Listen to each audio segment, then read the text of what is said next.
Donc, voilà, c'est lancé. Et vous allez avoir accès à la présentation, à l'enregistrement. Par la suite, ça va vous être partagé. Puis, donc, vous allez pouvoir partager ça également là, si vous avez des collègues ou des partenaires qui ne pouvaient pas être présents aujourd'hui puis que vous jugez que c'est pertinent pour eux. Donc, je vais quand même respecter là, le temps des personnes présentes. Merci à tous et toutes d'être présentes aujourd'hui. Puis, je vais débuter la présentation. Juste un petit rappel là, d'éteindre vos micros pendant la présentation, juste pour éviter qu'il y ait du son, du retour d'écho, qu'il y ait des sons, là, des bruits qui interrompent la présentation. Si vous avez des questions pendant la présentation, vous pouvez utiliser le chat pour écrire vos questions si vous avez peur de perdre votre idée. Il va y avoir une période de questions à la fin, puis ça va nous faire grand plaisir de répondre à toutes les questions que vous allez avoir aux commentaires, réflexions, partage de réflexions. Donc, merci d'être présent aujourd'hui. On va parler de la conservation dans les Laurentides. C'est un webinaire qui débute une démarche de planification à l'échelle de la région, notamment la création d'un plan de connectivité écologique entre Oka et Tremblant.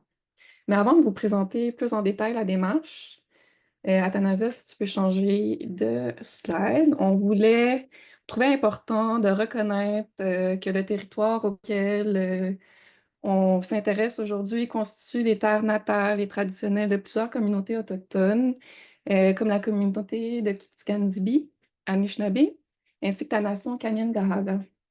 On aimerait rendre hommage à ces nations et aux terres qu'elles habitent, de même qu'à leur précieuse contribution à ce territoire hier et aujourd'hui.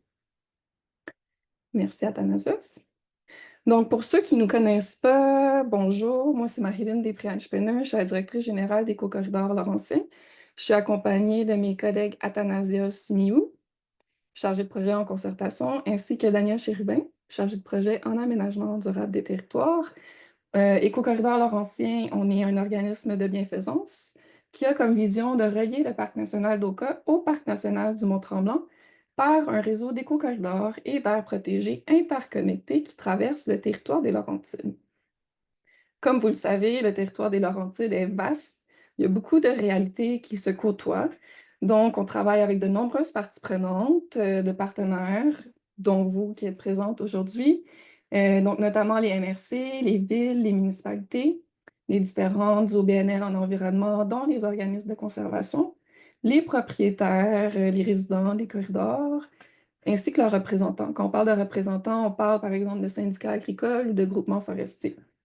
On travaille également avec les ministères pour mettre en place des politiques ou des projets de recherche, notamment également impliquant les universités. Donc, pour relier les corridors, les aires protégées entre elles, les différents noyaux de conservation, on aime dire que pour connecter les milieux naturels, il faut interconnecter les humains. Donc, l'idée d'éco-corridors, c'est d'offrir des espaces de concertation, de collaboration entre les différentes parties prenantes, les différents partenaires au niveau de la région. Et puis, on fait ça depuis 2017. Athanasia, si tu peux changer de slide. Et à travers nos différentes initiatives de concertation, on a identifié des enjeux puis des besoins pour faire accélérer la conservation dans les Laurentides. Notamment, il y a presque 2 ans maintenant, se tenait la COP 15 à Montréal, si vous en souvenez bien, en décembre 2022. Et puis, on en avait profité à l'époque de consulter les élus des Laurentides sur les enjeux et besoins pour faire accélérer la conservation. Ce qui était ressorti de ces échanges-là, c'était le besoin d'avoir des meilleurs outils légaux, notamment pour faire face aux poursuites des promoteurs, de mieux mobiliser les gens, les différentes parties prenantes, de définir clairement la gouvernance au niveau des milieux naturels, d'avoir plus d'outils financiers, puis également d'avoir plus de ressources et d'outils pour gérer l'accès et l'affluence aux milieux naturels. On venait de sortir de la pandémie, on connaissait des taux d'achalandage records là, dans les parcs et les différents milieux naturels qui sont protégés par les différents partenaires du territoire. Donc, on sentait qu'il y avait un manque à combler de ce niveau-là. Tu peux changer. Encore une fois, là, dans nos différentes initiatives de concertation, on a fait ressortir quelques priorités, notamment le besoin d'avoir une vision claire au niveau de la région pour mobiliser ensuite l'ensemble des parties prenantes autour de cette vision-là, qui, bien sûr, doit s'accompagner également avec un financement conséquent pour pouvoir mettre en œuvre un cadre commun, la troisième priorité, qui serait endossé par les différentes parties prenantes, notamment les municipalités, pour mettre en œuvre la vision qu'on se serait donnée et à l'aide de stratégies pour l'ensemble de la région.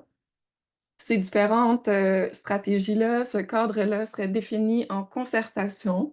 Donc, le besoin, la priorité d'avoir un espace de concertation régional qui permette donc de définir un cadre commun, mais aussi d'échanger sur les bonnes pratiques, sur les différentes expériences, apprentissages et succès des différentes municipalités et autres partenaires qui mettent en œuvre des projets de conservation, pardon. À travers tout ça, le besoin, la priorité de définir une meilleure gouvernance au niveau régional pour coordonner les actions puis briser l'isolement des différents partenaires qui mettent en œuvre des projets. Puis, il y a également ressorti l'idée d'utiliser les corridors écologiques comme vision pour ce cadre commun-là, puisque les corridors permettent de connecter les différents territoires de la région, puis d'offrir donc une vision régionale commune à l'ensemble des municipalités MRC. Tu peux changer ça. Suite à la COP 15, le gouvernement du Québec a annoncé son plan nature, qui était sa façon à lui de s'engager dans les différentes cibles qui ont été définies lors de la COP 15, notamment la cible la plus connue, dont vous avez sûrement entendu parler, la protection de 30% du territoire québécois. Mais également, il y avait 23 autres cibles qui touchent également à la mise en place de pratiques durables, à la consolidation des corridors écologiques, à l'aménagement du territoire durable. Et à l'époque, le CRE Laurentide avait lancé une consultation, puis toute une campagne de mobilisation pour l'adoption de résolutions d'engagement envers du plan nature. Et à l'époque, le Conseil des élus et des préfets avait adopté une résolution montrant l'engagement des élus dans la région pour la mise en œuvre du plan nature et l'atteinte des cibles qui avaient été définies lors de la COP 15. Cet engagement-là était également rattaché, comme on l'a vu précédemment, à une demande d'avoir des outils financiers pour mettre en œuvre les différents engagements. Et le Conseil des préfets avait évalué ces besoins-là à 75 millions sur 5 ans à l'époque. On peut continuer. Il y avait également une lettre qui avait été envoyée au premier ministre François Legault du Conseil des préfets et des élus. Donc, une lettre qui avait été signée par tous les préfets de la région ainsi que les représentants des organismes environnementaux. Puis, dans cette lettre, on peut clairement comprendre une volonté régionale des élus de faire de la région des Laurentides un exemple en termes de conservation de la nature. Donc, vous aurez compris que depuis la COP 15, il y a une puis même avant, il y a de plus en plus de municipalités, d'élus et de parties prenantes, de partenaires sur le territoire qui se mobilisent et qui s'engagent pour la conservation de la nature dans la région. On le voit au niveau municipal, au niveau des élus, mais on le voit également au niveau de la population. Ici, vous voyez un exemple d'un sondage qui a été lancé auprès de la population à Saint-Jérôme. Puis, ce qu'on voit, c'est si les citoyens étaient favorables ou défavorables à des investissements de la part de la ville. Et ce qu'on peut constater dans le résultat de ce sondage-là, c'est que 89% des personnes sondées étaient favorables à ce que la ville de Saint-Jérôme investisse davantage dans l'acquisition, la préservation et la valorisation des milieux naturels. On peut changer. C'est un résultat qui a fait écho également dans une étude qui a été menée par Abrinor et Habitat auprès des résidents du bassin versant de la rivière du Nord. Je vous invite à regarder la colonne qui est dans le milieu où est-ce qu'on voit la volonté à donner pour des services écosystémiques spécifiques. Ce qu'on peut constater dans les chiffres qui sont présentés, c'est que les résidents du bassin versant de la rivière du Nord sont prêts à payer pour la protection de la biodiversité, puis ils sont prêts à payer encore plus que pour avoir une meilleure qualité de l'eau, que pour lutter au changement climatique, puis pour prévenir les inondations. Donc, on peut constater qu'il y a une forte mobilisation, un fort désir d'en faire plus dans la région pour protéger la biodiversité puis conserver la nature. C'est pourquoi on vous a convié au webinaire d'aujourd'hui. C'est pourquoi on désire lancer une démarche de réflexion sur un cadre régional pour la conservation de la nature et la biodiversité dans la région. Donc, les objectifs de la rencontre d'aujourd'hui du webinaire sont les suivants. De faire un portrait de l'état des milieux naturels et de la biodiversité dans les Laurentides. D'également faire un état des lieux au niveau de la mobilisation puis de la gouvernance actuelle. De vous présenter quelques outils qui sont disponibles déjà pour la conservation des milieux naturels dans la région. Puis également de lancer un dialogue, de lancer une réflexion avec vous pour qu'on arrive à une vision et un cadre clair pour la région qui inclut des priorités locales, régionales et nationales. Puis pour définir ce cadre-là, on vous propose de se baser sur des standards internationaux. Donc, il y a l'Union internationale de la conservation de la nature qui a lancé des lignes directrices pour la conservation de la connectivité par le biais de réseaux et de corridors écologiques.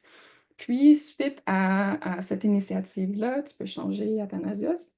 Il y a différents pays qui ont commencé à se lancer dans des planifications à l'échelle des corridors écologiques. Donc, l'idée ici, c'est de sortir des limites administratives puis de penser la planification d'un territoire à une échelle biologiquement ou écologiquement significative. Donc, ici, vous voyez des exemples aux États-Unis, au Costa Rica, au Bhoutan. Donc, il y a de plus en plus de pays, de régions qui se dotent d'outils de planification à l'échelle des corridors. Ça n'existe pas encore au Québec ni au Canada. Donc, ce qu'on aimerait lancer ici avec vous, c'est une première canadienne. Il y a également d'autres régions en Mauricie, par exemple, qui lancent des initiatives similaires. Donc, c'est un peu un projet pilote qu'on aimerait lancer avec vous, puis qu'on aimerait proposer au gouvernement du Québec pour qu'on commence à réfléchir la conservation de la nature, la protection de la biodiversité à d'autres échelles territoriales.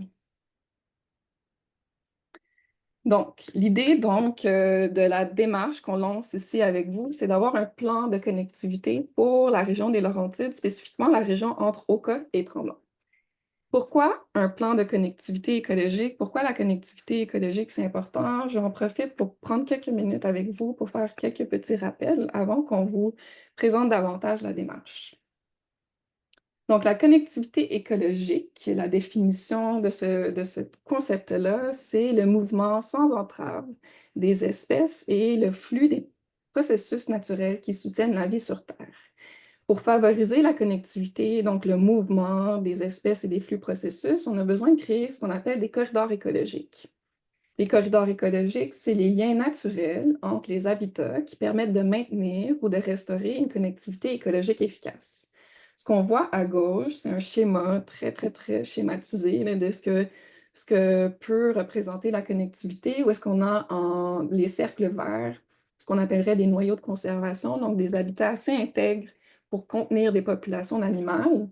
Puis entre ces cercles-là, donc ces noyaux de conservation-là, l'idée, c'est de favoriser le maintien ou la restauration de liens naturels qui connectent ces habitats-là. Un peu comme les humains, la faune, la flore a besoin de maisons puis de routes pour se déplacer à travers les différents habitats sur le territoire. Donc, les corridors peuvent être soit de façon linéaire, ils peuvent être faits par des petits fragments forestiers qui servent ce qu'on appelle des étapes relais ou des pas japonais. L'idée, comme vous voyez dans le schéma à gauche, c'est de ne pas avoir de grandes distances là, en rouge ou de routes ou d'éléments qui fragmentent ces liens naturels-là. On va voir d'autres exemples un peu plus tard. Donc, l'idée de la connectivité écologique, c'est vraiment d'empêcher la fragmentation des milieux naturels. L'idée donc d'empêcher la fragmentation, c'est de favoriser des fragments d'habitats de taille importante qui permettent de maintenir les habitats d'intérieur. Les habitats d'intérieur sont particulièrement importants pour plusieurs espèces qui sont impactées par les activités anthropiques. Donc, les habitats d'intérieur, ça va être toutes les zones à l'intérieur des fragments forestiers, par exemple, qui ne sont pas affectés par des activités anthropiques. Puis ce qu'on peut constater dans la figure, c'est quand on vient fragmenter un habitat, donc quand on vient le scinder en deux, à travers une route ou un développement immobilier, ben, la superficie d'habitat intérieur ainsi que la superficie du fragment est, est drastiquement diminuée, ce qui affecte ensuite le nombre d'espèces puis la densité d'espèces qu'on va retrouver dans ces fragments-là. Tu peux changer. Donc, concrètement, à quoi ça ressemble, là, ce qu'on est en train de discuter sur un territoire? Ici, on a un exemple là, d'une matrice agroforestière là, en Europe. Vous pouvez constater qu'il y a des paysages agricoles, des paysages, disons, urbains, puis des paysages forestiers. Donc, l'idée avec la connectivité écologique, c'est d'aller voir les habitats qui sont favorables à différentes espèces, comme ici les massifs forestiers qui sont illustrés en vert. D'identifier aussi les habitats qui ne permettent pas à la faune ou à la flore de se disperser, notamment les habitats urbains, les milieux urbains, pardon. Et également d'autres habitats là, plus champêtres qui peuvent favoriser une certaine déplacement, mais qui ne sont peut-être pas des habitats idéaux là, pour certaines espèces. Donc l'idée, on va encore changer, c'est de trouver les liens naturels entre les différents habitats. Donc ici, là, la matrice forestière, disons qu'on parle d'espèces qui dépendent des habitats forestiers, les liens qui permettent à la faune et à la flore de se déplacer au sein du paysage.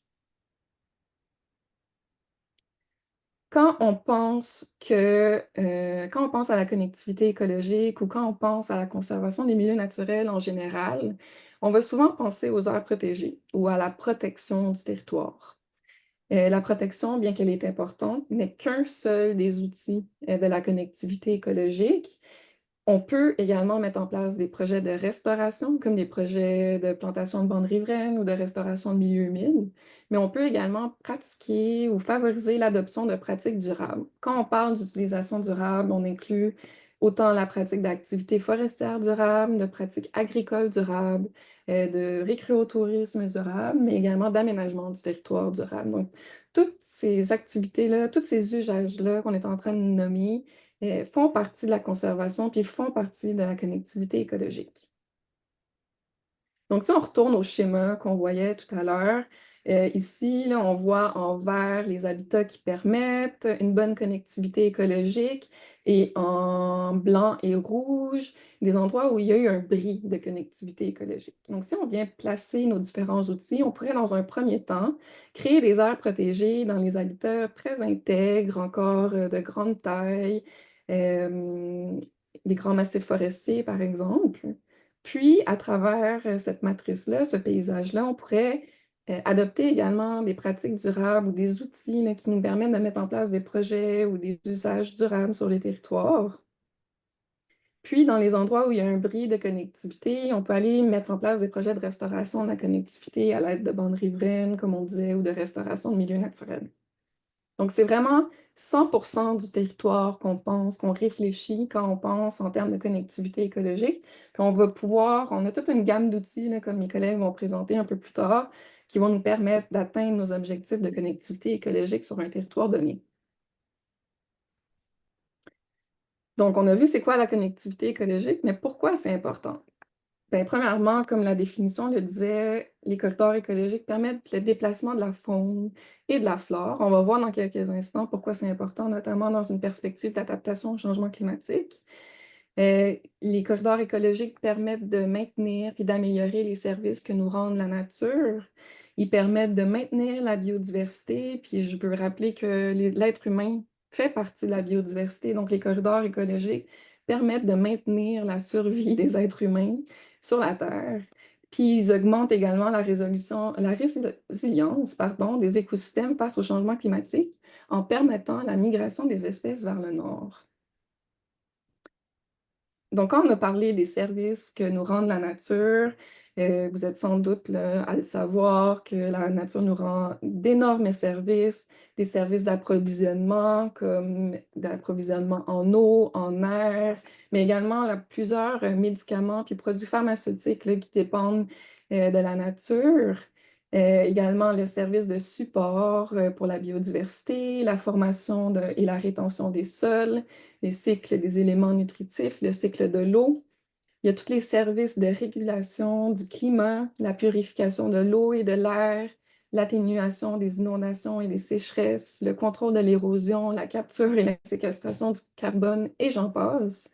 Et tout ça nous rend des services à nous également au niveau socio-culturel, donc le tourisme, la beauté des paysages, toutes les pratiques spirituelles, le sentiment d'appartenance à un territoire, tout le potentiel éducatif puis culturel que la nature nous rend, qui, somme toute, là, tous ces éléments-là nous permettent d'avoir, sont des composantes de notre bien-être, de notre sécurité, notamment face aux sécheresses, aux feux, aux inondations, mais également à notre santé physique et notre santé psychologique. Puis ça va également favoriser des meilleures relations sociales, spirituelles, puis nous procurer énormément de biens puis de ressources dont on a besoin pour vivre. On mentionnait tout à l'heure que les corridors écologiques sont importants pour la migration animale, notamment l'adaptation au changement climatique. Il y a des chercheurs aux États-Unis qui ont modélisé le déplacement des animaux face au changement climatique, puis ce qu'ils ont découvert là, avec leur modèle, c'est qu'au fur et à mesure que le climat va se réchauffer dans le sud, les espèces vont migrer vers le nord pour atteindre des températures qui sont plus adaptées à leurs besoins. Donc, ce qu'on peut constater avec cette carte-là, c'est qu'il y a beaucoup d'espèces qui vont venir au Québec dans les prochaines années, là. Ils ont estimé que les espèces migraient de 4 à 5 kilomètres par année et donc que le Québec va devenir un refuge climatique majeur. Il est donc important que le Québec consolide des corridors écologiques. Puis on peut aller à la prochaine slide. Merci, Athanasios. Il y a Parc Canada qui faisait, il y a 1 an ou 2 ans, l'exercice d'identifier les corridors écologiques prioritaires au niveau canadien. Puis vous pouvez voir la région 18, là, qui est l'importante connexion dans les Laurentides, là, pour favoriser notamment la migration des espèces, mais aussi la survie, comme on a vu, les différents services importants que les corridors écologiques nous rendent. Donc, la Laurentide, on est une zone prioritaire au niveau canadien, mais également au niveau du Québec. Au Québec, il y a l'initiative québécoise Corridor écologique qui se déploie là, au niveau national, provincial. Puis, cette initiative-là a identifié les grands axes de connectivité, dont la région des Laurentides.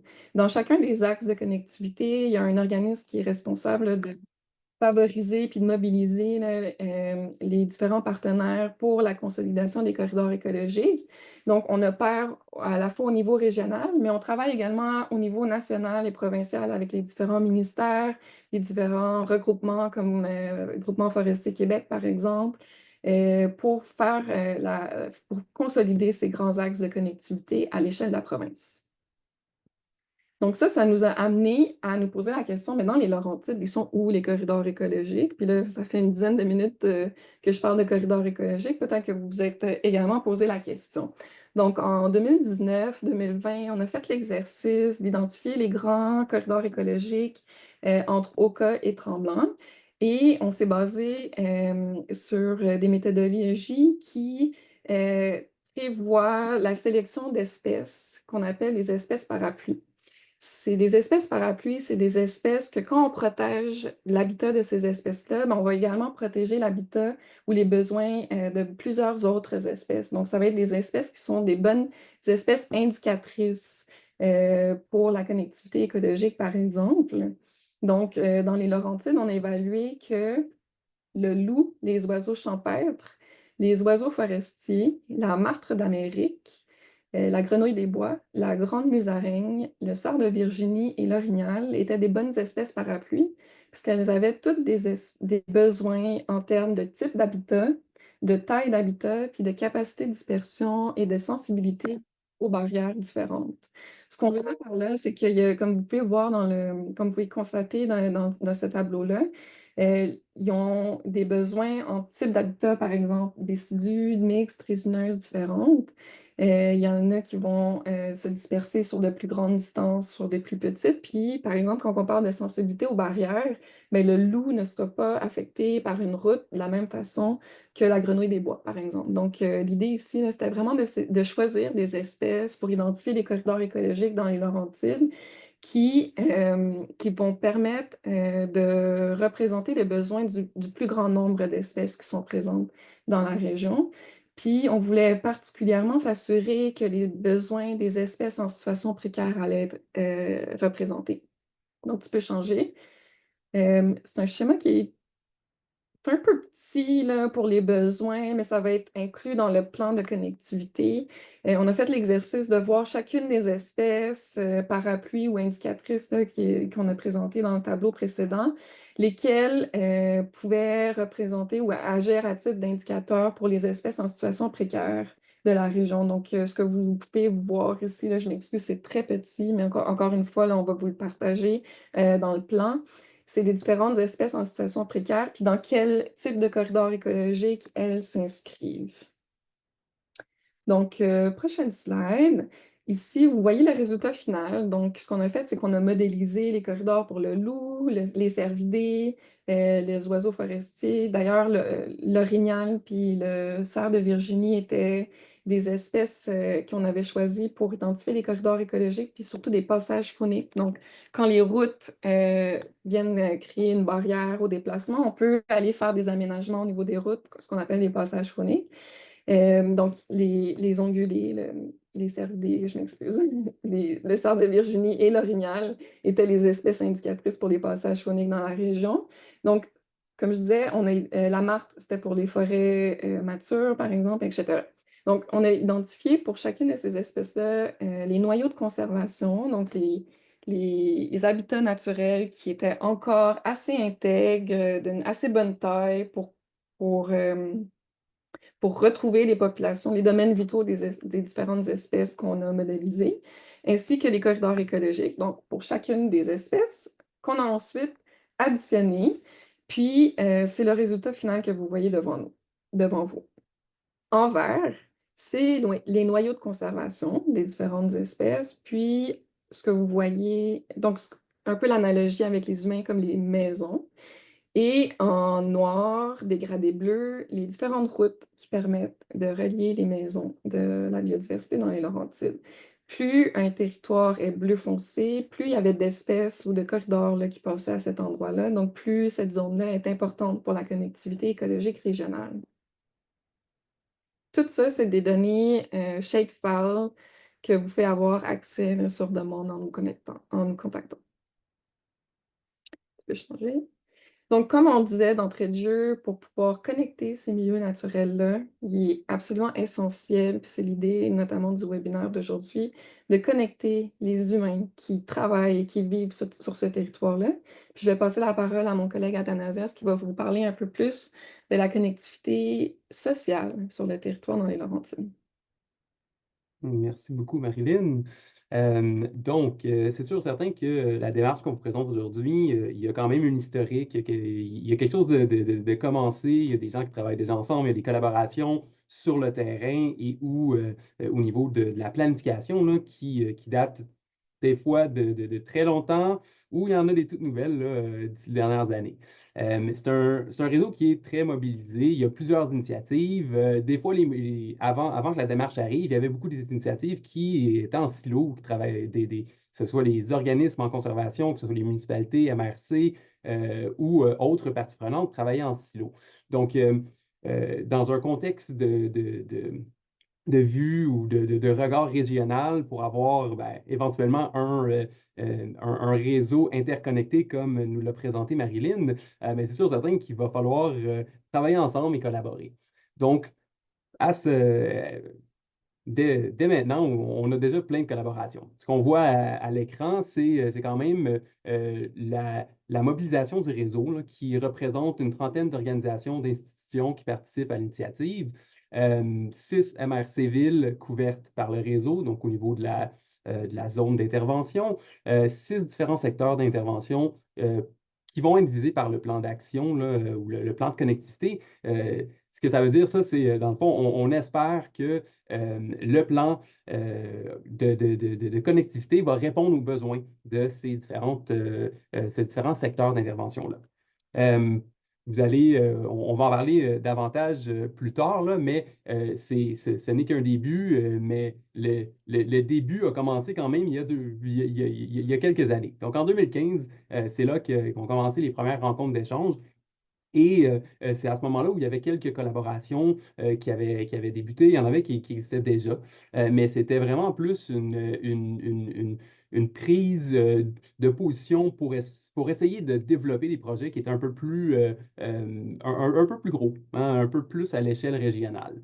Il y a eu une première table pour la connectivité du sud des Laurentides qui a été créée avec des ateliers et différentes rencontres là, pour avancer sur le sujet d'une approche régionale. Suite à ça, ben, il y a eu un constat qu'il fallait quand même penser au nord, penser au reste du territoire là, dans un contexte de connectivité, comme le montrait le modèle de Marilyn. On parle des Laurentides aujourd'hui, on pourrait parler là, de l'ensemble là, de l'Outaouais et des Laurentides, puis même des Montérégies. Mais on va quand même se concentrer sur ce qu'on a devant nous aujourd'hui. Et c'est là qu'a été mis en place là, le réseau régional qui regroupait, je vais vous montrer tantôt le territoire prioritaire, les 6 MRC. Des rencontres ont eu lieu, il y a eu des identifications des objectifs que je vais vous présenter tantôt, et de ça, il y a eu aussi du travail qui a été fait par rapport aux corridors écologiques, aux zones prioritaires, comme Marilyn nous l'a montré tantôt, puis un premier webinaire de lancement là, qui s'est fait. Il y a eu un atelier en 2023 pour faire un début de portrait sur le diagnostic vraiment plus terrain, donc une activité de cartographie participatif. D'ailleurs, il y a une page qu'on va pouvoir vous partager si vous êtes intéressé, qui fait un peu là, le cumul là, de ce qui est ressorti pendant cet atelier-là. Euh, je vous ai parlé des objectifs, mais les objectifs du réseau, les voici. Donc, premièrement, le réseautage, donc favoriser la complémentarité via la consolidation de l'émergence et l'émergence de nouveaux partenariats. L'accompagnement, donc le partage d'expertise, de documentation scientifique, la vulgarisation et des outils là, que les différentes parties prenantes peuvent utiliser et la promotion de la connectivité écologique de manière à rejoindre l'ensemble des publics pour éventuellement, ben, dans le fond, ces objectifs-là sont devenus une vision. Donc, une vision qui a été co-créée par les différents participants et participantes de la démarche. La voici à l'écran. Donc, en 2040, un réseau de corridors écologiques permettant d'assurer la connectivité entre les paysages significatifs des Laurentides et l'Outaouais est en place. Ce réseau permet de maintenir et rétablir, malgré les modifications aux écosystèmes engendrées par les changements climatiques, la viabilité des populations fauniques, floristiques et de mettre en valeur, excusez-moi, leur habitat. Grâce à des partenariats entre les acteurs qui travaillent à la planification territoriale et à la gestion durable des ressources naturelles, l'aménagement et l'utilisation du territoire tiennent compte de l'importance des corridors écologiques. C'est une vision, dans le fond, qui a servi comme ligne directrice éventuellement pour développer dans différents livrables. Le livrable final, donc le résultat final qu'on espère avoir suite à la démarche, c'est le fameux plan de connectivité avec des outils tangibles, des outils aussi qui vont être utilisés par les différents acteurs. Au niveau de la gouvernance, rapidement, là, je vais vous présenter un peu c'était quoi la structure de la gouvernance autour de la démarche. Il y a le réseau, donc toutes les parties prenantes qui font partie de la démarche, qui participaient aux réflexions, au travail vraiment plus euh, pour avoir une idée ou un contexte local là, par rapport à la réalité de chacun et chacune. Il y a Éco-Corridor Laurentien et Conservation de la Nature Canada qui travaillaient au niveau de la coordination et après un petit comité de pilotage qui faisait dans le fond le cumul et qui validait dans le fond l'information pour après le rapporter en groupe et retravailler. C'est sûr que puisqu'il y a beaucoup de participants, il y a beaucoup de réalités, il y a beaucoup de différentes, peut-être visions qui, au tout début, là, ont dû travailler ensemble pour arriver avec une vision commune. Mais il y a plein d'idées, il y a plein de besoins, il y a plein d'enjeux aussi. Il faut quand même dire là, que c'est une vision qui est complexe, c'est une vision aussi qui doit quand même, qui va venir peut-être avec des incertitudes et il faut quand même garder en tête qu'il va falloir rester adaptif, flexible et se donner de la place pour pouvoir vraiment adapter le processus, puis arriver avec un livrable là, qui répond aux besoins de tout le monde, dans la mesure du possible, bien sûr. Comment travailler ensemble. Dans le fond, ça, c'est un petit graphique là, qui montre un peu là, les différentes façons de travailler pour la mise en œuvre et la mise en place de la démarche, que ce soit au niveau du travail d'analyse, de portrait, mais éventuellement aussi la mise en place de projets. Puis comment que le réseau, lui, ben, c'est quoi son rôle là-dedans? Ben, c'est de rester à l'affût déjà en partant, et de partager aussi les bonnes pratiques, là, les objectifs que je vous ai montrés tantôt. Là, c'est là que le réseau vient aussi nous donner de l'information en tant qu'organisme, qui va donner qui va se faire donner de l'information aussi par les organismes. L'idée, c'est que tout le monde puisse apprendre, évoluer et s'adapter là, face aux enjeux qui vont venir. On va vous présenter quelques cartes. Là. C'est des cartes qui vont faire partie du portrait qui va vous être envoyé en novembre. Je vais vous en parler un peu plus tantôt. Mais l'idée de ces cartes-là, c'est de vous donner, dans le fond, un état de la situation sur le secteur prioritaire au cas tremblant. Vous le voyez délimité en jaune ici sur la carte. On a les délimitations aussi là, des MRC et municipalités sur cette carte-là. Ce que vous voyez en vert, c'est les aires protégées. Là, on va en reparler tantôt, mais des couches de données, dans le fond, qui nous donnent une bonne vision globale de ce qu'on entend par approche régionale sur le territoire. Donc, je vous l'ai dit tantôt, ce qu'on veut éventuellement avoir, c'est un plan de connectivité écologique qui va être à l'image du corridor au Cas-Tremblant. On veut s'assurer que les gens s'approprient cette démarche-là. L'idée derrière ça, c'est que ça devienne un outil qui est utilisé par les différents secteurs, par les nouvelles personnes peut-être qui vont rentrer dans la démarche éventuellement. Donc, on est dans une phase là, vraiment de réflexion, de travailler sur le portrait, mais éventuellement aussi de se faire un cadre qui va venir nous donner une vision commune, cohérente pour l'ensemble du territoire. Et c'est là qu'on commence à vous demander votre participation. Donc, Marilyn l'a dit tantôt, là, on va utiliser un outil qui s'appelle Mentimeter. Si vous voulez aller sur le site web, dans le fond, vous pouvez ouvrir un navigateur, vous pouvez le faire sur votre cellulaire, ça se fait super facilement. Vous allez taper menti.com, donc menti.com. Et quand vous allez arriver sur la page, on va vous demander un numéro. Le numéro à mettre dans la case, c'est le 3596-1878. Je vais le faire en même temps pour m'assurer que tout va bien. Et vous devriez voir... attendez un instant. Tout. Si je vais repartir le truc, parce que vous devriez avoir une question qui vous apparaît. Ça ne va pas être la bonne question, mais juste être sûr que vous avez une question devant vous. Puis après, moi, je vais aller la repartir. Et pas. Je vais vous donner un peu de temps pour vous connecter. Je vais écrire le code dans le chat Ah pour les oui, ouais, gens pour pour qu'ils puissent copier-coller. copier-coller. Parfait. Merci beaucoup. Moi, je vais aller à ma présentation. Ça sera pas bien long.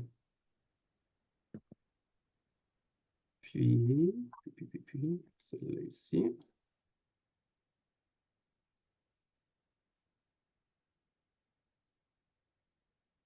On va partir. La question qu'on a en ce moment, c'est sur les aires protégées. Ouais, non, c'est ça. Attends un peu, il faut que je la reparte. Donne-moi 2 secondes. Hmm. Je vais essayer de faire ça le plus rapidement possible. On va partir. Bon.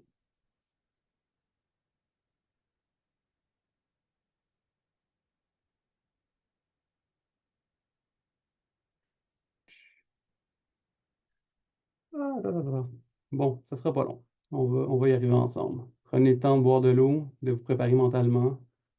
de penser à la question que vous voyez devant vous, parce que ça va être déjà, vous savez qu'elle va venir, celle-là.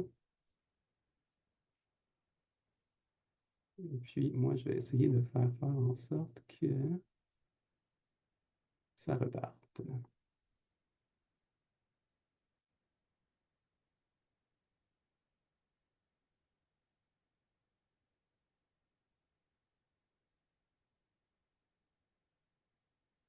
Ok, ok, ok. Ça.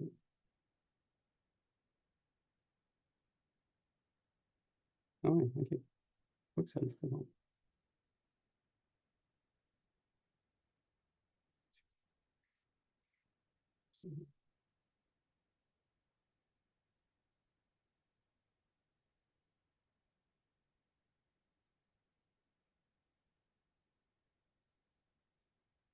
Ok.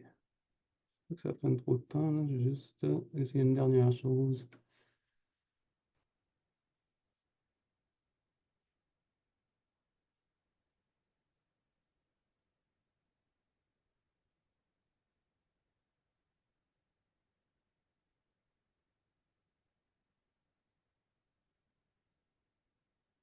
Bon, on va le faire. On va passer cette question-là juste pour une question d'avancée, mais pour la suite, là, vous allez avoir gardé la question, ça va être la prochaine question là, sur les aires protégées. Donc, pour la première question, on va la faire ensemble sans utiliser l'outil, mais au niveau, faites-le dans votre bureau ou chez vous, le pourcentage des terres à tenure publique dans la région entre Oka et Tremblant.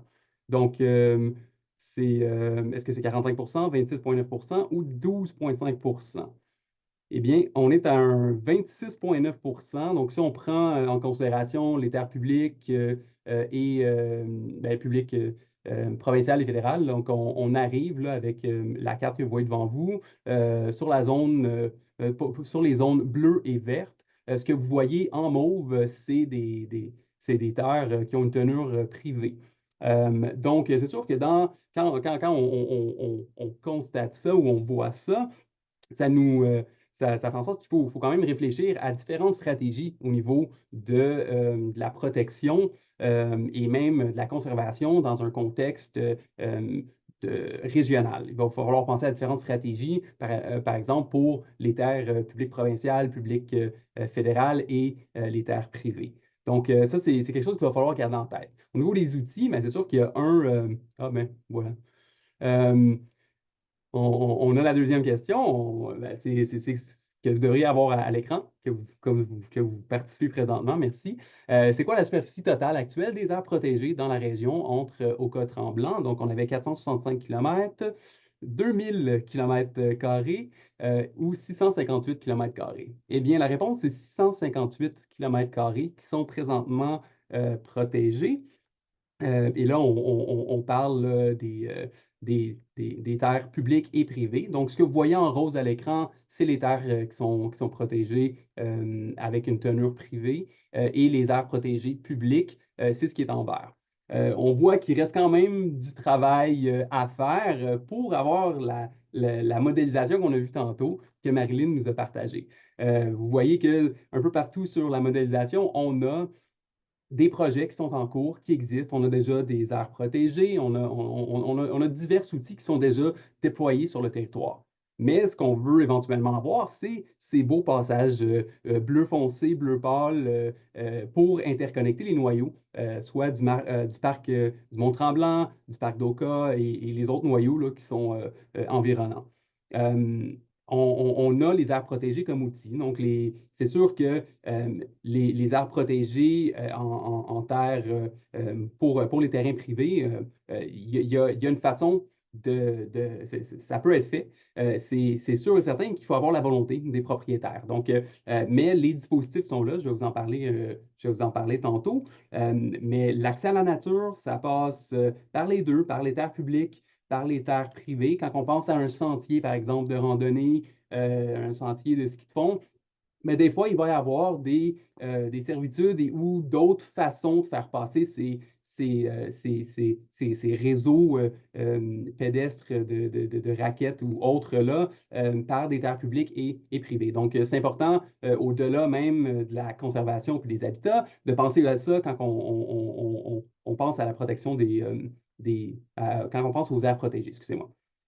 Donc, il y a déjà des projets d'aires protégées en terre publique. Il vient juste d'avoir un appel à projet qui a terminé pour faciliter le processus de développement d'aires protégées sur le territoire public. Ce qu'on voit à l'écran présentement, c'est en orange, vous allez voir là, tous les projets d'aires protégées qui ont été proposés dans les Laurentides. Et là, on sort de notre territoire d'intervention entre Oka et Tremblant, on va un peu plus au nord, mais ça vous démontre quand même la mobilisation qu'il y a eu autour de cet appel à projet-là. En tout, si tous les projets passent dans les Laurentides ou dans notre zone d'intervention, dans la zone d'intervention, on aurait un 8,9 qui viendrait s'ajouter, dans le fond, aux 10,6 qui sont déjà protégés. Ça représente un 554,4 km² d'air protégé en terre publique. Donc déjà un super bon début.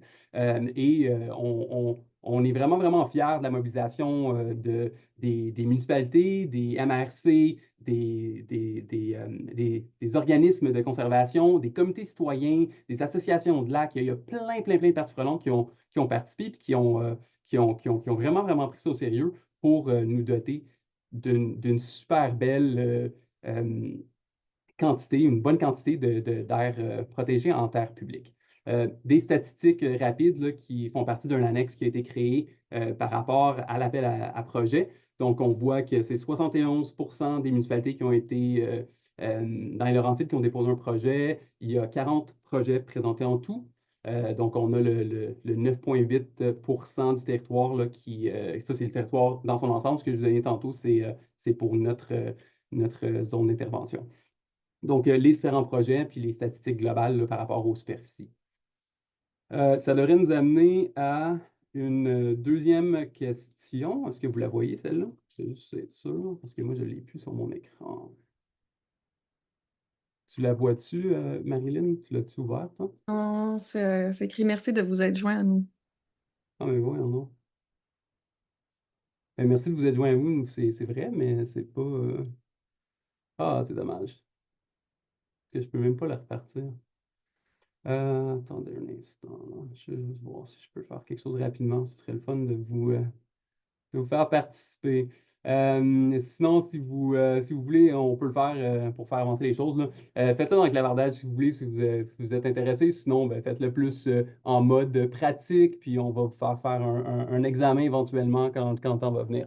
Euh, donc, entre 2012 et 2020, combien de kilomètres carrés ont été perdus par jour dû au développement entre Oka et Tremblant? Une statistique qu'on vous a partagée dans le courriel qui vous avait été envoyé, mais avec pas en kilomètres carrés par jour, mais plutôt en terrain de football par jour. Donc, ça représente quand même en tout, c'est 163,52 km² sur les 8 ans qui ont été perdus. Donc, un 0,056 km² par jour. Donc, c'est sûr qu'il y a plusieurs facteurs qui viennent dans cette équation-là. Celle qu'on va vous mentionner, celle qui est la plus alarmante, mais alarmante, qu'il faut planifier le plus, c'est la population humaine, la densité humaine autour des différentes municipalités là, ou des certains grands centres. Les Laurentides ont connu une forte augmentation au niveau de la population.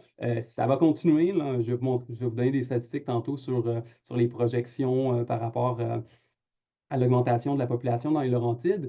C'est venu quand même impacter les milieux naturels pour la région des Laurentides. Rapidement, on va aller ici. Donc, on voit à l'écran, dans le fond, différentes représentations du territoire. Et ce qu'on commence à voir, si on regarde l'image satellite là, qui est en haut à droite, on voit quand même que dans le bas des Laurentides, visuellement, on voit que c'est un peu plus agricole, c'est un peu plus développé. Dans le nord, on a la perception, dans le fond, que le couvert forestier est quand même intact, est quand même bien développé et interconnecté, ou qui prend, qui s'étend sur la surface. Mais c'est sûr que d'utiliser ces données-là ou ces images-là, des fois, ça peut être c'est pas nécessairement les bonnes données qu'on devrait utiliser. En bas, à droite, on voit réellement là, les différentes forêts intérieures là, que je vous présente dans un autre carte. Donc, ça, c'est où il y a des habitats, dans le fond, qui ne sont pas fragmentés.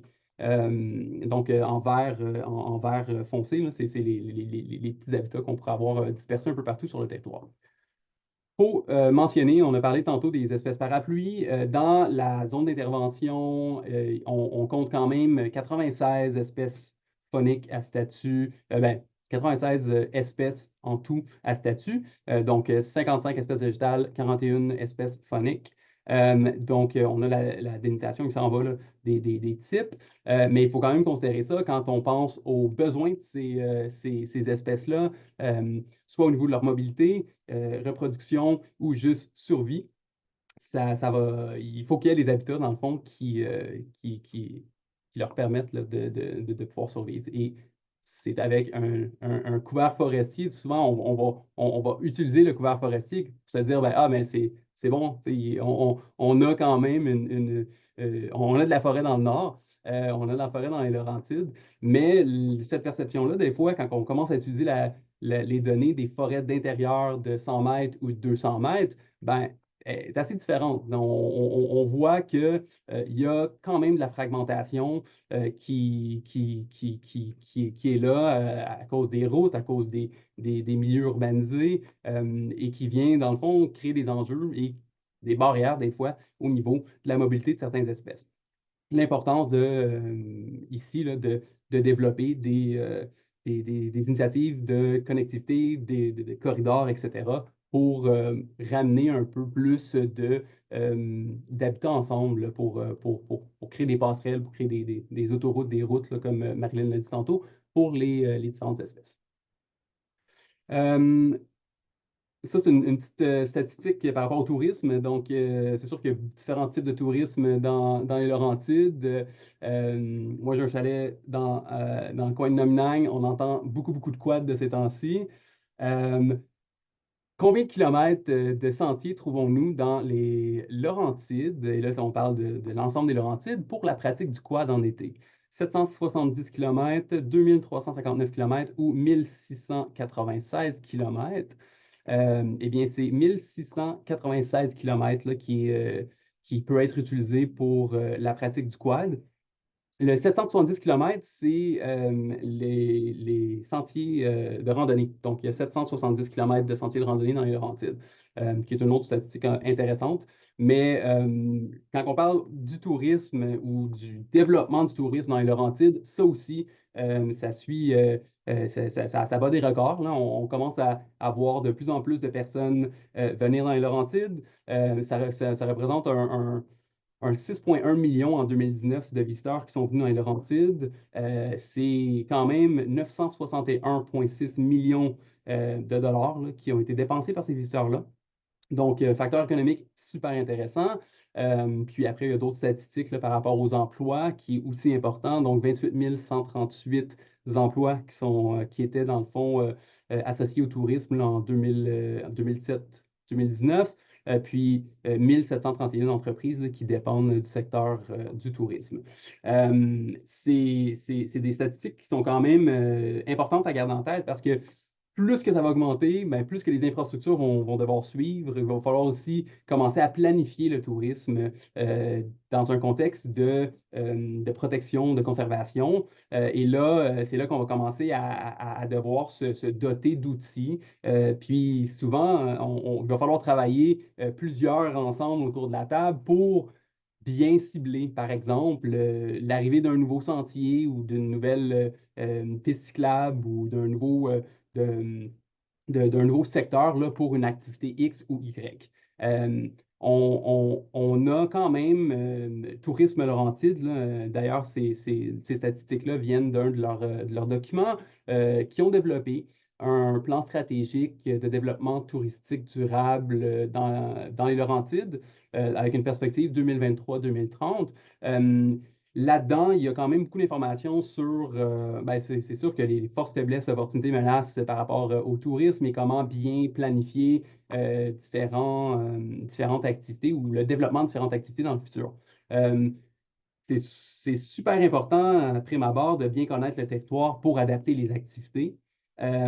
Puis aussi de développer les infrastructures, les outils et la vision en concertation aussi avec les besoins des habitats, des espèces et des humains aussi qui vivent dans les Laurentides. Donc, tout cet aspect-là, au niveau de la concertation puis de la planification, il va y avoir un gros travail à faire dans les années qui vont venir. Dans le plan, il y a aussi des fiches vraiment intéressantes au niveau des différents types de tourisme et leur code d'impact là, par rapport aux habitats.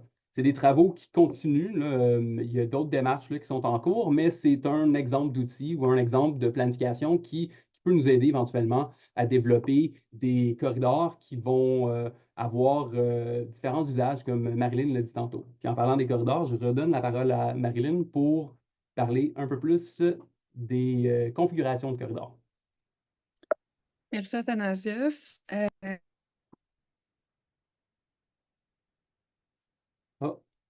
Ah, attends un peu, je pense que ton micro est plus allumé. OK, tu peux recommencer. On t'a pas entendu. Vas-y. Merci, Athanasius. Quand on parle de connectivité écologique, des différents usages, là, des différentes pratiques là, qui permettent de consolider la connectivité écologique, on a vu que l'utilisation durable en faisait partie, notamment le récréotourisme. Puis, comme on essaie de le démontrer depuis le début du webinaire, ben, les activités anthropiques qui ont un impact sur la connectivité écologique puis la mobilité des espèces. Donc, on nous pose souvent la question, ben, si on veut faire un corridor, si on veut maintenir la connectivité écologique, de quelle largeur on parle? Puis, on a voulu faire un petit point ici là, pour répondre à cette question-là. Déjà, il n'y a pas de réponse, malheureusement, là, unique à cette question-là. La largeur d'un corridor nécessaire là, va dépendre de, ben, c'est quoi la distance des noyaux qu'on essaie de connecter. Donc, plus les maisons, là, les habitats intègres, plus les noyaux sont distanciés, ben, plus le corridor doit être large entre ces noyaux-là. Deuxièmement, plus le milieu est dégradé autour du corridor, ben plus le corridor doit être large, parce que puisqu'il n'y a pas d'autres routes alternatives autour de ces corridors-là, eh ben, ce corridor-là, il est là comme la seule option pour la biodiversité dans ce secteur-là, donc il doit être beaucoup plus large si le milieu environnement est dégradé. Puis troisièmement, ça dépend de l'espèce. Premièrement, il y a des espèces qui vont vivre dans le corridor, par exemple, des espèces, les plus petites espèces terrestres, que ça va être les différentes générations qui vont migrer dans le corridor, ou il y a des espèces comme par exemple le loup, les grandes espèces à domaine vital, qui vont utiliser les corridors pour se déplacer.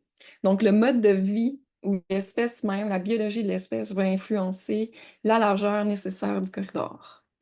Par contre, on sait que les décideurs, les gens ont besoin souvent d'avoir un seuil, un certain seuil, là.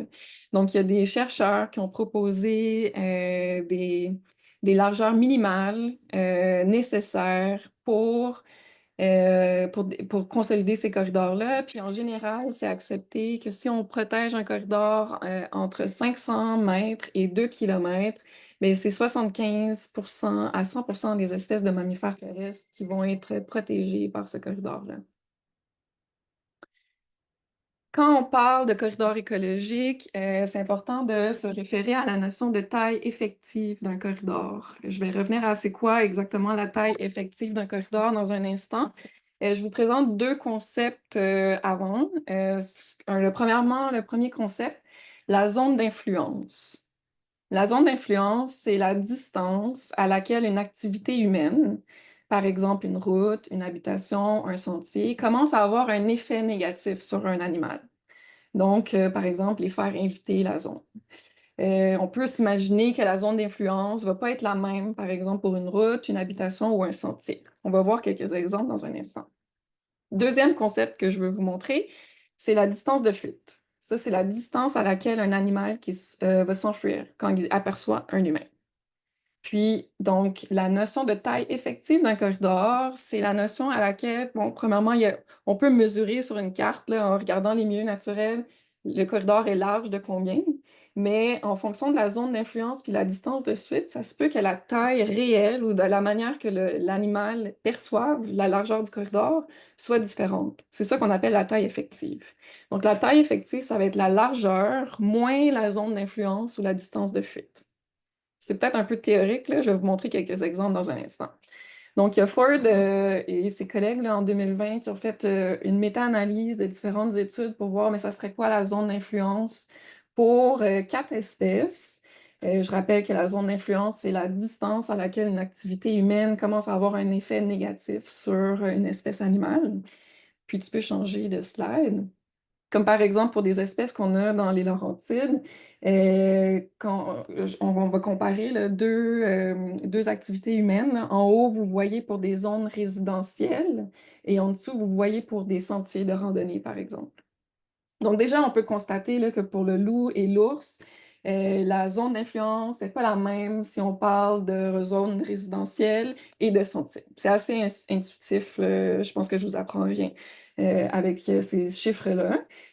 Par contre, ce que vous pouvez constater, là, c'est que c'est quand même des grandes distances. Donc, quand on parle de loups, mais les loups vont éviter de 1 jusqu'à 6 km de distance jusqu'à des zones résidentielles. On va les retrouver, je m'excuse, je reformule un peu, là. On va trouver les loups de 1 à 6 km des zones résidentielles avec une médiane environ de 3 km.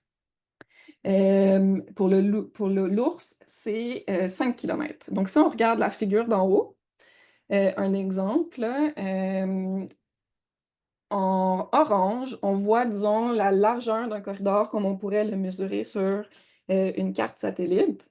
Puis les différentes couleurs, donc jaune, vert, bleu et rouge, c'est la taille effective du corridor. Donc ici, dans l'exemple, la largeur du corridor est de 7000 mètres, donc 7 km. Mais si on soustrait à ça la zone d'influence, en haut, c'est avec la zone résidentielle, je le rappelle, mais la largeur réelle ou la largeur effective, comme l'animal le perçoit, comme on peut constater, est beaucoup, beaucoup plus petite. Heureusement, quand on parle de sentier, la taille effective est beaucoup plus grande, donc la zone d'influence est beaucoup plus petite. Pour le loup, ici, on parle d'environ 400 mètres. Pour l'ours, de 100 à 2000 mètres.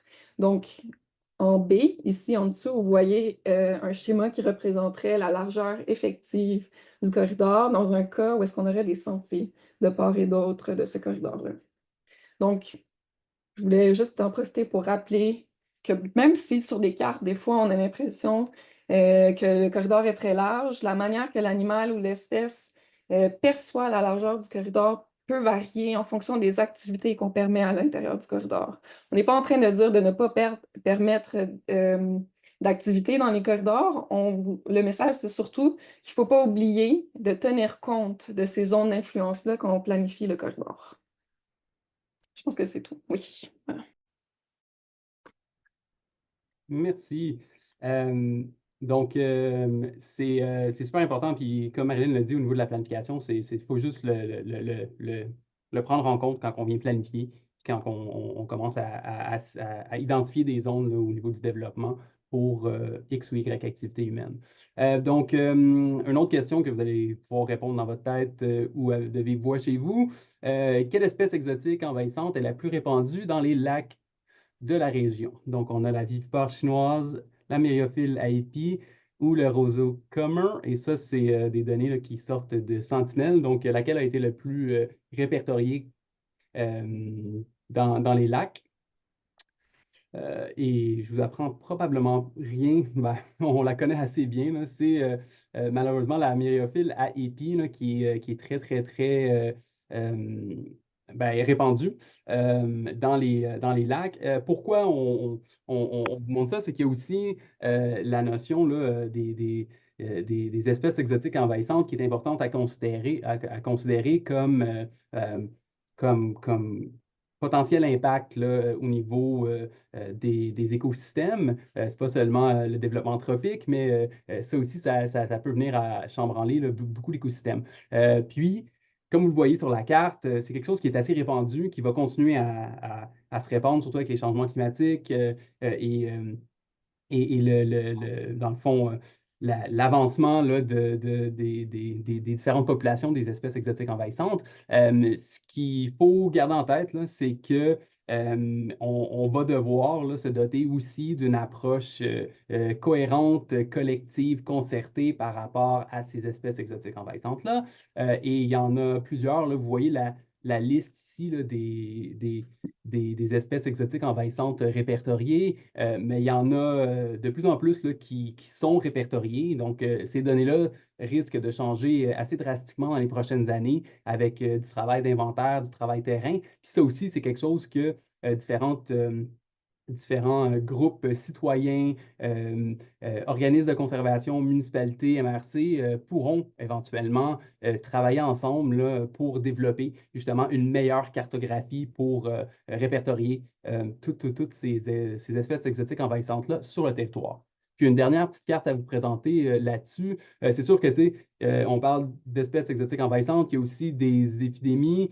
On voit la configuration ici là, du couvert forestier, ou donc des forêts du secteur prioritaire entre Oka et Tremblant. On voit qu'on a beaucoup de feuillus, on a beaucoup de feuillus un peu répartis, beaucoup plus dans le sud. Et donc, s'il commence à avoir des épidémies qui vont affecter des essences d'arbres. Il risque d'avoir aussi là, du gros travail de restauration et il va falloir être très proactif là, au niveau de l'identification puis aussi des connaissances là, de ces épidémies-là sur le territoire. Donc, encore une fois, un effort collectif concerté qui va devoir se faire. Puis là, on va parler des milieux humides. Donc, la région des Laurentides se situe à quelle position dans la destruction illégale des milieux humides par rapport aux autres régions administratives du Québec? Et là, on parle d'une période entre 2018 et 2022. Donc, cinquième, première, septième. Bien, malheureusement, on est en première place. Donc, ça vient d'une étude là, puis d'un article de la presse qui démontre là, qu'entre 2018 et 2022, il y a eu 632 598 excusez-moi, mètres carrés qui ont été détruits illégalement. Qu'est-ce que ça veut dire d'être détruit illégalement? C'est des projets de développement ou des projets qui ne tiennent pas compte de la loi, dans le fond, sur la protection des milieux humides et qui vont, sans demander l'autorisation, sans demander à personne, faire les travaux et avoir des impacts là, assez majeurs sur les milieux humides. Puis dans les Laurentides, malheureusement, on est en première place. D'où vient l'importance de travailler là, sur la sensibilisation, de travailler aussi sur une approche un peu plus commune, mais aussi de développer davantage de projets de restauration pour assurer dans la protection des milieux humides partout dans le secteur prioritaire proposé. Et là, ici, vous voyez la disposition des milieux humides dans le secteur avec les différents types de milieux humides là, qui sont dans de différentes couleurs. Puis toutes ces cartes-là, en passant, vont faire partie du portrait. Vous allez avoir toute cette information-là qui va vous être envoyée en novembre, mais on voulait quand même vous donner un état de la situation puis donner une bonne représentation visuelle sur le territoire avec les statistiques qu'on vous donne. Les statistiques, c'est pas pour faire peur pour l'Halloween, c'est vraiment pour qu'on s'engage puis qu'on travaille sur un outil là, qui va venir vraiment nous aider dans la suite à atteindre les objectifs qu'on s'est fixés par rapport aux 30 mais même au-delà du 30. Et finalement, dans le fond, on va parler un peu des terres agricoles. Donc, c'était quoi la valeur moyenne des terres agricoles transigées dans les Laurentides en 2023? Est-ce qu'on parle de 30 772 par hectare, 20 360 par hectare ou 19 353 par hectare? Eh bien, c'est la première, dans le fond, donc 30 772 par hectare. Donc là, on est dans une moyenne des terres agricoles qui ont été transduites dans les Laurentides. En 2023, on voit ici la progression là, au niveau de la valeur des terres agricoles dans les Laurentides. C'est assez, ça devient assez cher. Et c'est quelque chose, c'est une statistique, dans le fond, qu'on doit garder en tête parce que, comme l'a mentionné tantôt Marilyn, quand on parle d'interconnectivité, on parle de corridors ou différents outils, ben, il faut considérer tous les types de sol ou d'usage de sol et les terres agricoles deviennent quand même, puis les agriculteurs deviennent des alliés aussi pour développer des outils pour assurer la migration ou les habitats certaines espèces. Euh, si on regarde la cartographie là, au niveau de l'utilisation du sol, ben, ce qu'on voit là en beige, beige-orange, c'est les terres agricoles partout sur le secteur prioritaire. C'est sûr qu'on en a perdu. Donc, dans la région des Laurentides ou dans le secteur proposé, là, c'est 38,5 km² qui ont été perdus entre 2012 et 2020 de terres agricoles. Il y a des données aussi là, qui commencent à sortir au niveau de la raison d'abandon par rapport à l'agriculture. Je ne vais pas m'éterniser là-dessus, là, vous irez lire ce qui sort de cet article-là. Mais grosso modo, là, il y a différentes raisons par rapport à ces abandons-là. Et souvent, on va avoir là, de l'enfrichement qui va se développer sur ces terres agricoles-là. Puis, ben, bien sûr, il va aussi potentiellement y avoir là, des projets là, qui vont se développer, mais c'est sûr qu'il y a un processus, puis c'est le but du webinaire aujourd'hui, c'est pas ça, c'est plus pour vous dire que les agriculteurs, souvent, ils ont la volonté pour développer des projets de conservation, mais malheureusement, ils n'ont peut-être pas le temps, ils ont pas l'expertise ou ils n'ont pas les moyens financiers pour le faire. Un des outils, puis une super de belle démarche là, qui est une belle ressource pour les agriculteurs, c'est le programme là, qui est coporté par ALUS et l'Union des producteurs agricoles Outaouais-Laurentides, qui vient dans le fond donner de l'expertise, vient aider les agriculteurs ou les propriétaires fonciers qui ont des terres agricoles à développer des projets écologiques. Les types de projets, ça peut être l'installation des bandes riveraines, la gestion des systèmes de drainage durable, plantation des brise-vents, reboisement, création d'habitats pour les pollinisateurs, le rétablissement de zones humides et l'installation de nichoirs à oiseaux et de dortoirs pour les chauves-souris. Donc, différents types de projets qui viennent avec une expertise, qui viennent aussi avec un financement et un partage des coûts, dans le fond, pour la mise en place de ces projets-là. Et ça vient aussi avec un suivi, donc un entretien de ces projets-là. Donc, au niveau de la pérennité des projets, ça ne reste pas à la charge du ou de la productrice là, sur le terrain. Puis, non seulement ça, dans ce programme-là, il y a aussi des incitatifs là, assez intéressants au niveau des compensations pour les agriculteurs, donc par rapport à la superficie des projets. Donc, super de beau programme qui peut nous aider à maintenir, dans le fond, la connectivité en passant par des terres agricoles. On arrive après là, au développement anthropique. Puis, je vais passer la parole bientôt à mon collègue Daniel. Mais rapidement, je voulais vous montrer l'évolution de l'utilisation du sol là, en 2012-2020. Ce que vous voyez à l'écran, dans le fond, ce qui est en gris, c'est tout ce qui est devenu anthropique et en vert, ce qui est naturel, en jaune-orange agricole et en rouge, c'est tout ce qui était dédié à la coupe et régénération. Donc, on voit quand même une perte là, des terres agricoles, une perte des milieux naturels et une augmentation de l'occupation du territoire par l'activité anthropique ou humaine.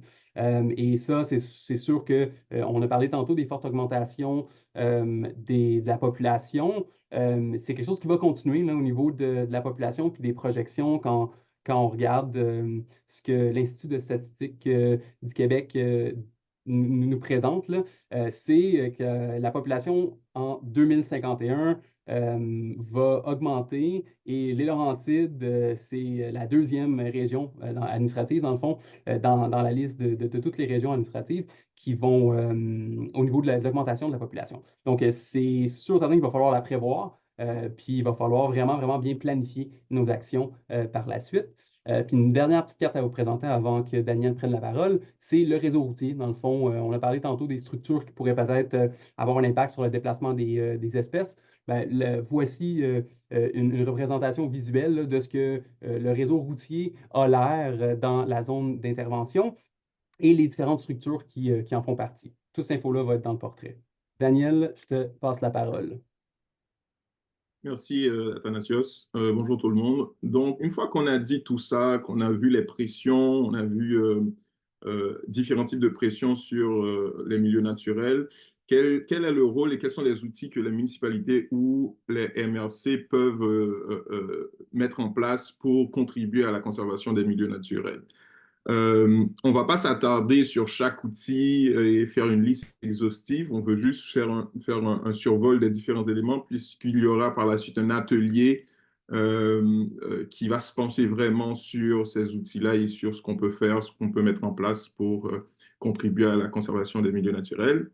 Le premier élément, eh bien, c'est l'acquisition de connaissances, donc la collecte de données, connaître le territoire, que ce soit en faisant des inventaires, en réalisant le pourcentage de couvert forestier qu'il y a sur le territoire. Donc, avoir vraiment une connaissance au niveau du territoire. Et ça peut se faire à travers des collaborations avec des acteurs locaux tels que les organismes de conservation, les organismes de bassin versant pour réaliser, par exemple, un plan de conservation. Euh, Athanasios, si tu peux avancer, s'il te plaît. Donc, par exemple, ici, on voit le plan de conservation des milieux naturels de Saint-Hippolyte, dans lequel on va avoir un pourcentage du couvert forestier présent sur le territoire, le pourcentage de milieux humides qui est présent, le nombre de lacs, les cours d'eau, le nombre d'espèces en statut précaire, les habitats fauniques, des territoires en aire protégée, ou encore le pourcentage de territoires en conservation volontaire. Donc, ces éléments-là permettent d'avoir un portrait global de la situation au niveau territorial qui va informer la prise de décision lorsqu'on va réaliser des plans au niveau de la réglementation, que ce soit au niveau des MRC, que ce soit au niveau du schéma d'aménagement ou du plan d'urbanisme pour une municipalité. Donc, il faut absolument connaître le territoire pour pouvoir être informé et prendre des décisions éclairées. L'outil principal au niveau de la MRC, c'est bien entendu le schéma d'aménagement et de développement, qui est le document de planification qui va établir les lignes directrices, l'organisation physique du territoire au niveau de la MRC. C'est le document, au fait, qui va nous orienter et va donner une vision sur l'utilisation qui est faite du territoire, notamment en établissant des affectations, les grandes affectations. Au niveau de la municipalité, on a le plan d'urbanisme. Ici, par exemple, s'il vous plaît, Athanasios, on a le plan d'urbanisme. Ici, on a un extrait qui n'est pas encore en vigueur, mais c'est un extrait des affectations du sol qui est proposé pour le plan d'urbanisme de la ville de Saint-Jérôme. Ici, on voit les différents types d'affectation du sol et ça, c'est un outil très puissant qui va venir encadrer l'utilisation du sol et qui peut permettre vraiment de contribuer grandement à la conservation des milieux naturels grâce au suivi des usages qui est fait au niveau du territoire. Ensuite, on a aussi la protection légale. Euh, Comme on en a discuté préalablement, il y a eu l'appel à projet du gouvernement pour les terres publiques dans le sud du Québec. Ça, c'est un outil aussi qui est très important. On a vu qu'il y a eu un engouement dans des différentes MRC au niveau des municipalités des Laurentides qui ont pris cette initiative pour venir mettre un statut légal sur le territoire public. Il y a différents statuts légaux, que ce soit les réserves écologiques, réserves de biodiversité, des aires protégées. Donc, c'est quand même un outil assez puissant qui permet de protéger de manière pérenne un bout de territoire public, mais aussi il y a des initiatives possibles au niveau de collaboration avec des propriétaires pour ce qui est du territoire privé. Les municipalités aussi possèdent des territoires privés qui peuvent considérer dans la prise en compte des aires à protéger, que ce soit à travers un statut de paysage humanisé, que ce soit à travers des servitudes écologiques ou des dons écologiques. Il y a aussi des incitatifs, donc des programmes d'aide qui peuvent être mis en place. On peut penser par exemple au programme de subvention, de plantation d'arbres. Ici, on a le programme de la ville de Laval, mais il y a aussi l'exemple de Terrebonne qui a mis en place une initiative similaire où on invite le citoyen à acheter un arbre et celui-ci est remboursé en intégralité. Donc, ce sont des outils assez intéressants.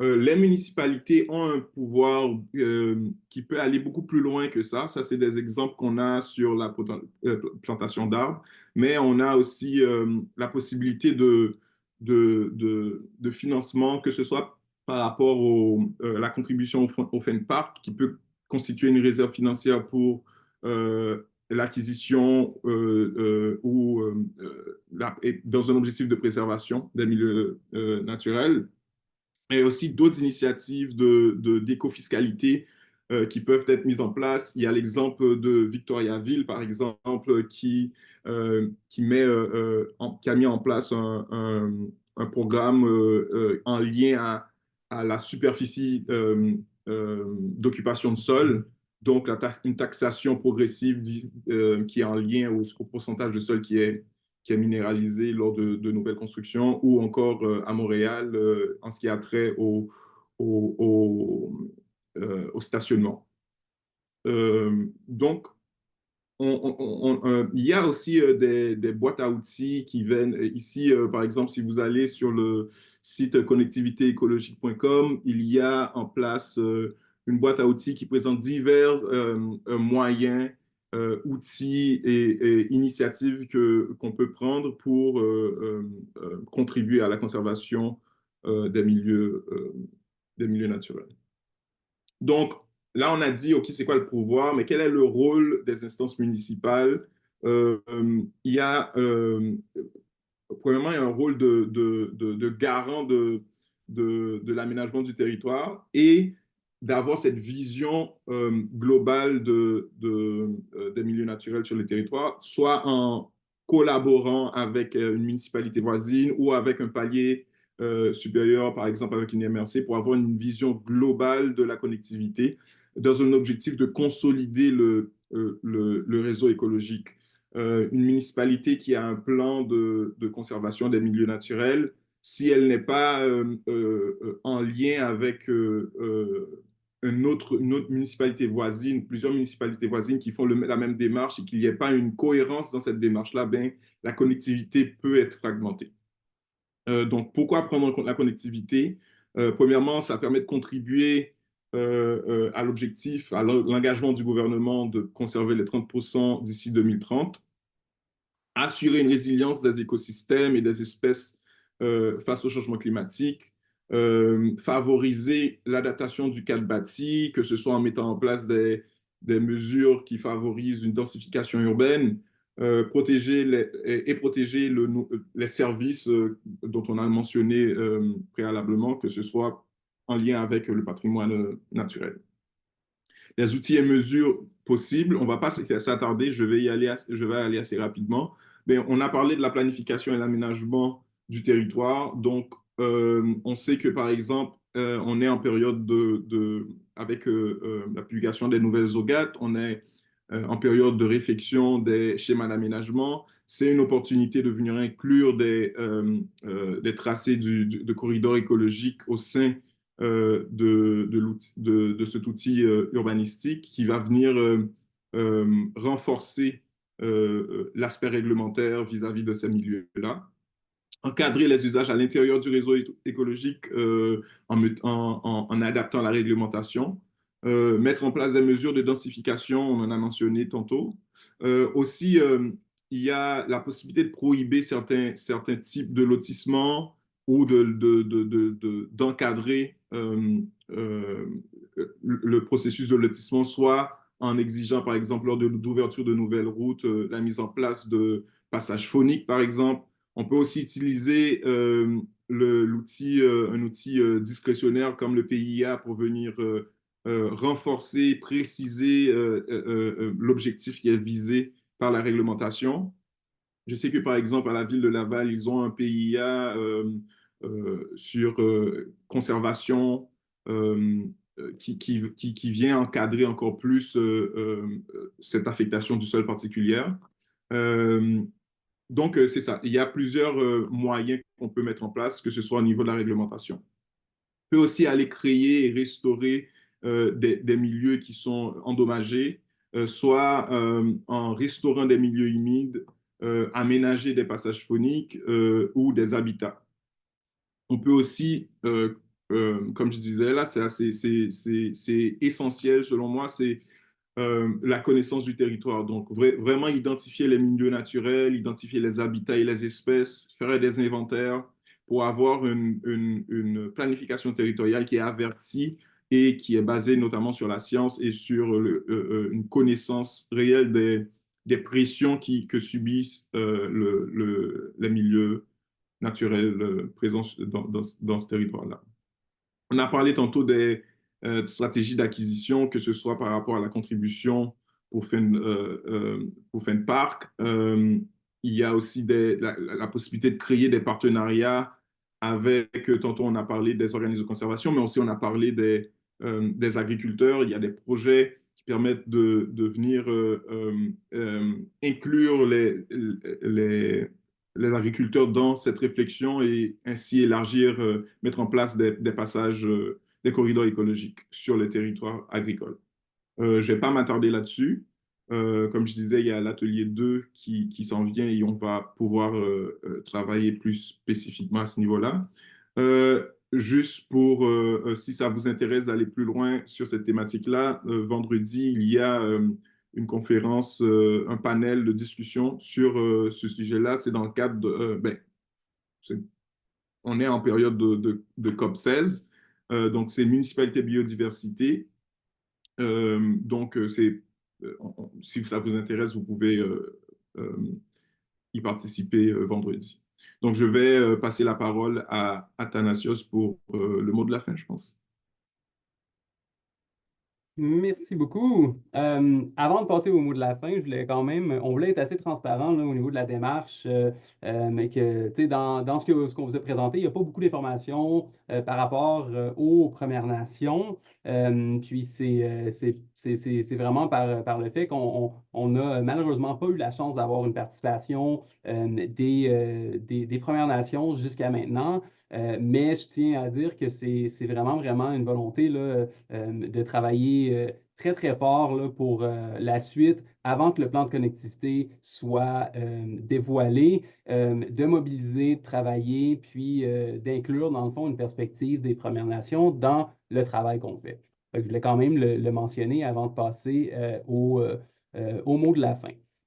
Les objectifs de la rencontre, c'est ce qu'on vous avait présenté tantôt. Je les remets ici à l'écran. Mais ce qui est important, c'est les étapes, dans le fond, qu'on a franchies. Où est-ce qu'on s'en va? Vous voyez la belle petite route devant vous ou le corridor écologique Vous pouvez le voir comme vous voulez. On a eu l'atelier 1 en juin 2023 sur la cartographie, sur les enjeux. Dans le fond, vraiment, plusieurs d'entre vous avez participé. Nous avons fait un beau rapport là-dessus et c'est de l'information qui va faire partie du portrait et qui va nous aider à développer le plan éventuellement. Aujourd'hui, on est au webinaire 2. Il y a le portrait, dans le fond, qui va vous être envoyé, qui va vous être partagé à la fin novembre, c'est à la fin novembre, donc dans un mois. Après, ça va nous amener à l'atelier 2, donc en décembre. On a déjà une date, là, ça va être le 5 décembre, si vous voulez le mettre à votre agenda.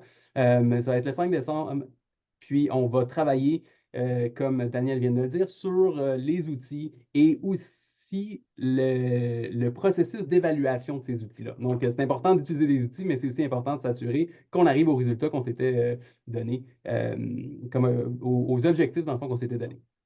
Puis finalement, on va avoir la publication puis la diffusion du plan qui est prévu à l'hiver 2025. Le portrait du territoire, je vous le redis, fin novembre. L'atelier sur les outils des évaluations, ça va être le 5 décembre de 9h30 à 17h. Ça va être en présentiel. L'information va être mise à jour et on va vous envoyer tout ça, là, mais je voulais quand même déjà, étant donné la participation au webinaire d'aujourd'hui, vous donner une date et vous donner une façon de vous inscrire. Donc, si vous voulez balayer le code QR que vous voyez à l'écran, vous pouvez déjà vous inscrire et sauver la date. Puis par la suite, vous allez avoir un courriel de rappel avec la programmation de la journée. Je voulais déjà vous remercier. Je voulais aussi remercier les membres de l'équipe qui n'ont pas fait partie de la présentation. C'est toute la cartographie qui a été faite par Lisa. Merci beaucoup. Fanny qui a travaillé sur le portrait, qui continue à travailler sur le portrait. Josiane, là, au niveau des aires protégées en terre privée. Julien qui travaille vraiment au niveau agricole et tout le reste de l'équipe. Un gros merci. Moi, je suis tout nouveau dans l'équipe. Et c'est grâce à leur travail là, que j'ai pu présenter ce que j'ai présenté aujourd'hui. Donc, un gros merci. Puis, ça nous amène, dans le fond, à la période de questions, si vous en avez. Je vous ai mis nos contacts à chaque personne qui a présenté aujourd'hui. Si jamais vous avez des questions sur la démarche en tant que telle, là, au niveau du plan de connectivité au cas tremblant, vous pouvez me les envoyer à moi. Si c'est des trucs plus au niveau de l'urbanisme, réglementation, municipalité, etc., Daniel, ça serait une bonne personne de référence. Puis toute autre info que vous aimeriez avoir sur Éco-Corridor Laurentien, vous pouvez vous adresser à Marilyn ou à n'importe qui d'entre nous. On va relayer l'information. Donc, un gros merci. J'ouvre la période de questions si vous en avez. Si vous n'en avez pas, au plaisir de vous revoir. Puis surtout, n'oubliez pas de vous inscrire à l'atelier 2. On ouvre la parole. Vous pouvez lever votre main. Je vais juste ouvrir si vous avez des questions. Si vous n'en avez pas, ben, merci beaucoup.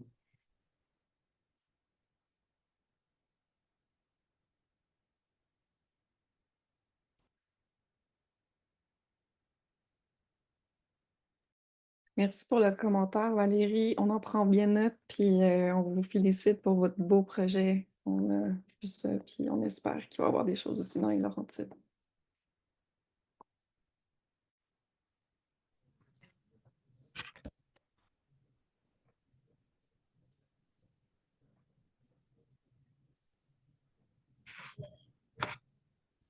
Ben, je peux peut-être poser une question si, si jamais c'est possible. C'est ça, fait que je travaille pour la Première Nation de Kiskali Anishinaabe. Merci pour la présentation aujourd'hui. C'est super intéressant, surtout la notion d'espace pour les corridors écologiques, la zone, les différentes zones dans un corridor, les zones utilisées, les zones non utilisées. Puis je me demandais, quand tu parlais de l'impact résidentiel, est-ce que ça inclut ou est-ce que c'est similaire, mettons, avec tout ce qui est chalet récréotouristique, comme, mettons, dans les parcs. Des fois, on voit ça, là, des petits chalets qui sont construits par les parcs qui sont loués aux touristes. Est-ce qu'on peut mettre ça dans la même catégorie ou tu penses que ça n'a pas le même impact? Non, la densité des habitations a définitivement là, un effet. Donc, plus il y a d'habitations, plus l'effet va être grand. Là, je ne sais pas dans l'étude de Ford et Hall, c'était quoi les densités de chacune des études, mais c'est sûr que la villégiature versus un noyau villageois versus le centre de Saint-Jérôme, ça n'a pas les mêmes impacts. Après, les chiffres précis, on est en train de travailler sur une boîte à outils là, pour le plein air, pour les MRC, les municipalités dans le cadre des OGAT. Il va y avoir des fiches qui vont être développées par espèce de c'est quoi un bon corridor, par exemple. Fait qu'on est encore en train de travailler là, pour aller chercher les différentes valeurs. Mais c'est sûr que la densité, comme on appelle ça, la densité des habitations, je pense, là, Ok. c'est variable d'un endroit à l'autre, puis ça va avoir des effets variables sur les différentes espèces. Merci. Il y a des espèces que dès qu'il va y avoir un humain, ça va avoir un impact, puis il y en a d'autres que c'est plus la densité en général là, qui va affecter. Il va y avoir un seuil là, de densité qui va être important. Super intéressant, merci.